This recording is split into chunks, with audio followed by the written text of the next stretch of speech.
familia, bienvenidos una vez más a este nuevo tiempo de estudio. Si has visto las clases anteriores, hemos estado hablando acerca de la adoración, de la devoción, de la pasión por el nombre de Dios. Y hoy me gustaría que esta clase también tuviese el mismo sentido, la misma dirección a la cual Dios nos quiere llevar. Dios quiere que al final de los tiempos seamos gente apasionada por su presencia, con un celo tremendo por su nombre y por su gloria. Y hace 2 clases atrás hablaba acerca de la vida de David y cómo la vida de David ha impactado mucho mi corazón. El hombre conforme al corazón de Dios durante toda su vida cultivó un celo por Dios. Y lo podemos ver en toda su historia. Vemos el celo por el nombre de Dios cuando él se enfrenta al gigante Goliat. Pero también ese mismo celo le impidió no enfrentarse a su peor enemigo, que era Saúl. El celo que tenía David por la gloria de Dios lo hizo ir corriendo en busca del arca y traerla de vuelta a Jerusalén. Y en el camino de regreso también ese celo lo empujó a danzar con todas sus fuerzas y a adorar al Señor con todas sus fuerzas, a quitarse el manto de rey y ponerse el efod y presentarse delante del Señor en adoración en medio de la oposición de su propia esposa, Mical. Y no solo eso, sino que ese celo también hizo que se despertara un celo por su casa. Un día David está en su casa y está hablando con Natán, y lo podemos ver ahí, lo puedes buscar en tu Biblia, en 2 Samuel 7:2. Vamos a leerlo, dice: Mira, le dijo David, yo vivo en un hermoso palacio de cedro, mientras que el arca de Dios está allá afuera en una carpa. Otra versión dice: mira, ahora yo habito en casa de cedro. El cedro era un material costoso, era un material lujoso, y el arca de Dios está entre cortinas. El contraste entre su casa de lujo y las cortinas entre las que habitaba el arca lo hizo despertar en anhelo y en un nuevo celo por construir casa para Dios. Y ese atrevimiento de David, Dios lo responde, y lo responde no solo desde el rechazo. Si has conocido la historia, y Jenny la mencionó en la clase pasada, vemos que Dios le dijo a David no. Pero Dios le dice a David no desde la gracia. Muchas veces un no es parte del plan de Dios y parte de la gracia de Dios para tu vida. Y el Señor desde la gracia hace un pacto con David y le dice: tú me quieres construir casa a mí, pero todo lo contrario, yo te voy a construir casa a ti. Lo podemos ver en el versículo 11. Al final del versículo, Natán les dice a David: asimismo Jehová te hace saber que Él te hará casa. Tu reino no tendrá fin, construiré una dinastía, el trono de David permanecerá. Ese era el pacto de Dios con David. Y aunque no le permitió construir el templo, eso no representó para David un desaliento. Todo lo contrario, David se esforzó en preparar todo para aquel a quien Dios había elegido como el constructor. Y aquí hay verdades fundamentales que me gustaría detenerme a verlas. Primero, el celo de Dios te hace invertir sin ambiciones egoístas o personales. David sabía que no iba a poder construir el templo, pero eso no lo detuvo para reunir todos los materiales para la próxima generación que lo iba a hacer, su hijo Salomón. Una vida de inversión desinteresada, todo por el fin supremo de construir para él lo que él merece recibir. Y pasó mucho tiempo entre que Dios le dijo a David: no, David, lo vas a hacer, hasta que Dios le dio las razones a David del por qué no lo haría. Entonces, a pesar de eso, que no conocía la razón, él igual siguió invirtiendo en construir y en recoger todos los materiales para esa construcción, porque durante toda su vida él comienza a recolectar, y lo vamos a ver ahí en 1 Corintios 29:3, cuando él está entregando todas las cosas a Salomón. Una de las cosas que él dice: esto es todo lo que he recolectado. Pero él dice, además de esto, además de todo lo que tengo recolectado, dice: por cuanto tengo mi afecto en la casa de mi Dios, yo guardo en mi tesoro particular oro y plata, que además de todas las cosas que he preparado para la casa del santuario, he dado para la casa de mi Dios. No inviertes por obligación, inviertes por afecto. David dijo: mi afecto está en la casa de mi Dios, y de mi propio tesoro personal, del sueldo quizás de David, de sus propias ganancias, David estaba dando y recolectando para la casa de Dios. La generación de los últimos tiempos es una generación que será apasionada inclusive con sus propias finanzas. Gente que llevará grabado en sus corazones: más bienaventurado es dar que recibir. Gente de perfumes costosos quebrados, derramados delante de los pies de aquel que es digno de que todos los perfumes de gran valor sean rendidos. Y eso es lo que hace el celo de Dios. Por último, David compone el Salmo 69:9. Todo el Salmo 69 es un salmo mesiánico que apunta hacia Jesús. Y el Salmo 69:9, que es el título central de esta enseñanza, lo vamos a leer y dice: porque me consumió el celo de tu casa, y los denuestos de los que te vituperaban cayeron sobre mí. En otras versiones vamos a leerlo. El celo por tu casa me ha consumido, y los insultos de los que te insultaban han caído sobre mí. Y yo me preguntaba, ¿de dónde proviene ese celo que David dice que consume? ¿De dónde proviene ese celo que David vivió y vivificó durante toda su vida? Y nos vamos a enfocar en dos palabras fundamentales en esta enseñanza. La primera de ellas es el celo y la segunda es consumir. En este orden específicamente, porque el celo es el que consume. Entonces, ¿qué es el celo bíblicamente? Dice, la palabra celo se diferencia del celo humano en distintos aspectos.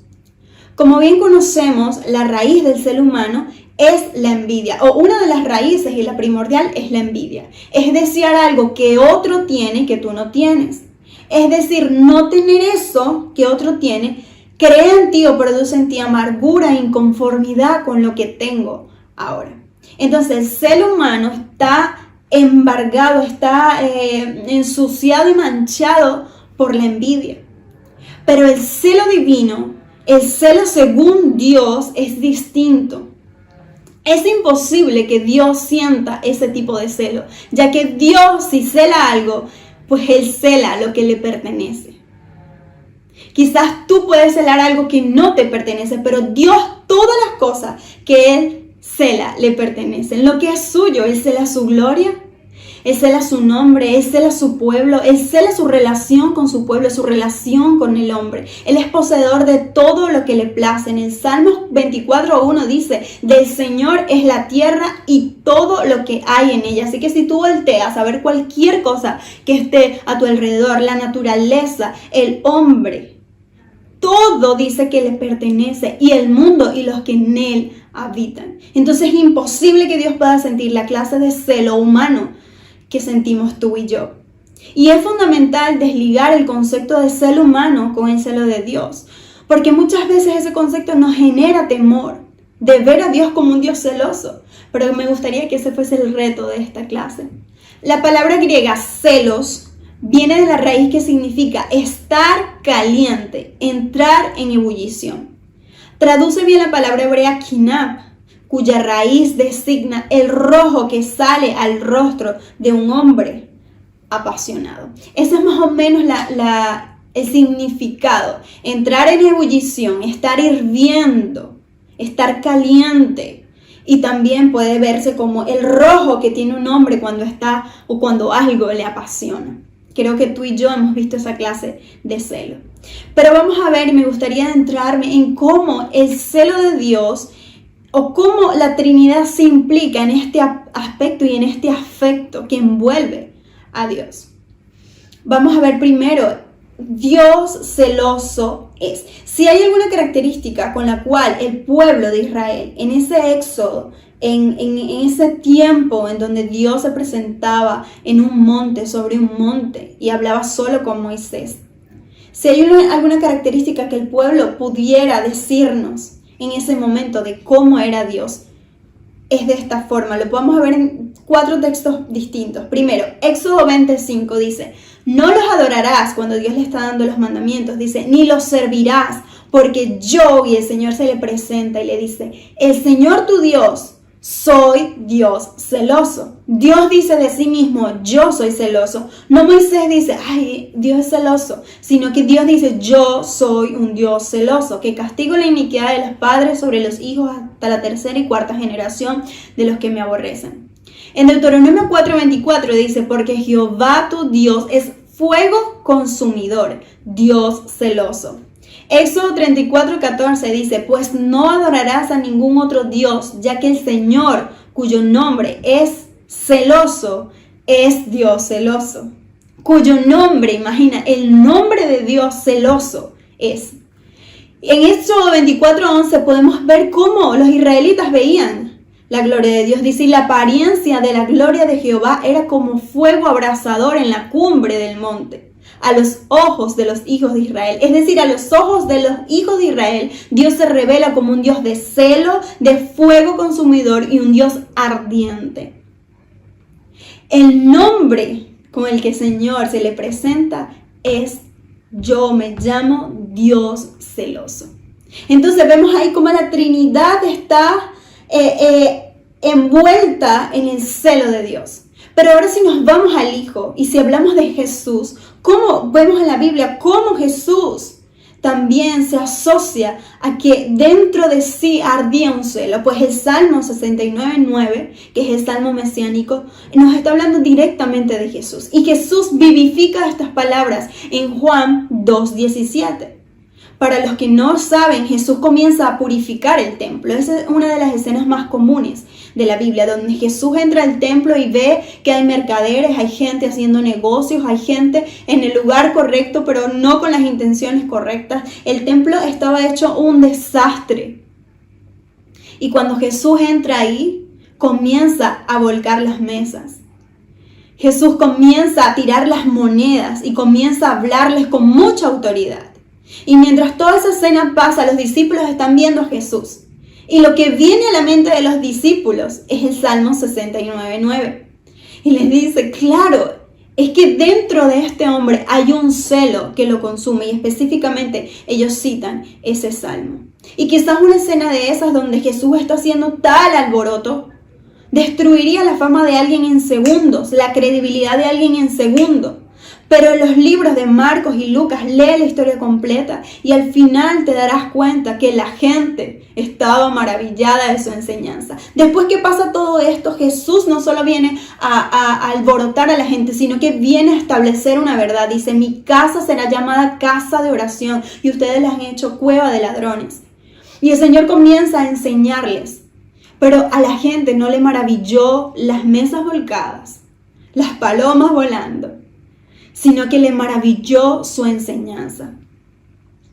Los que se escandalizaron fueron todos aquellos que tenían intereses de matar a Jesús, pero los demás vieron en él autoridad, vieron en él una nueva enseñanza, algo que aprender. Todos estaban maravillados de su doctrina. Sí, solo Jesús movió mesas y solo Jesús movió lo movible. Un corazón que está ardiendo de amor y pasión por la presencia de Dios comenzará a mover también todo lo que puede ser movido para que permanezca lo que es inconmovible. Pero ¿qué es lo que hay que mover del templo? Que somos ahora tú y yo. Ahora no hay un templo, ahora no voy a mi iglesia a tumbar las sillas. No, ahora tú y yo somos el templo, como nos decía en la clase pasada. Entonces es momento de mover también todo aquello que compite por tu atención hacia Dios.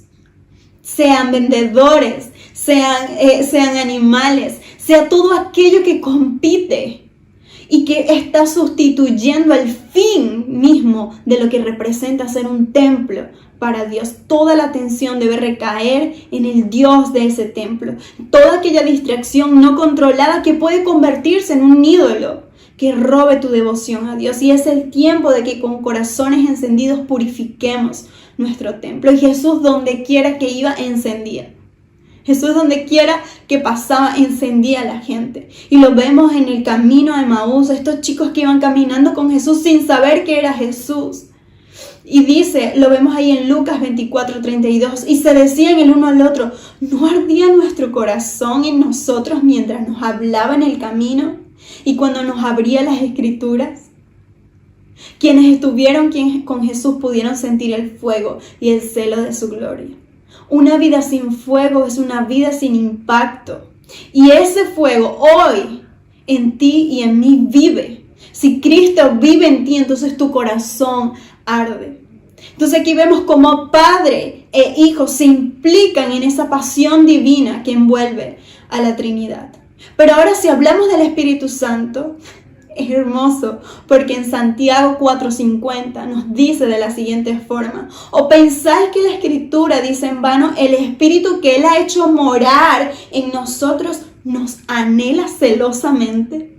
Y utiliza aquí la palabra celo para decir que el Espíritu nos anhela a ti y a mí, a su iglesia, celosamente. Y en el contexto donde se escribe este versículo, nos indica, porque está hablando acerca de la amistad con el mundo y la amistad con Dios. En ese contexto, lo que el Espíritu quiere decirnos es que tu amistad solo sea con Cristo, de que tu comunión sea solo con Cristo y de que tu corazón solo arda por Él.